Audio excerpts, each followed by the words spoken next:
Meron na yung tinatawag na prejudicial question. Attorney, ano yan? Prejudicial question.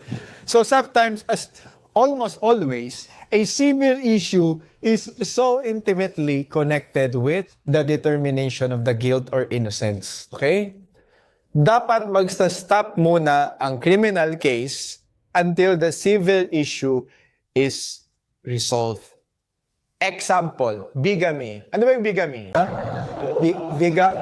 Bigamy. So dalawa, kinasal siya twice. Subsisting yung first marriage, kinasal siya ulit. Bigamy agad. Okay? So here, the bigamy case stops pending a civil court decision on the validity of the first marriage. The civil action is intimately related to the criminal action, like bigamy. Kasi may marriage, mayroong contracting of a second marriage. The solution of the civil issue determines whether the criminal action may proceed. For example, invalid pala yung first marriage. May bigamy case ka ba o wala?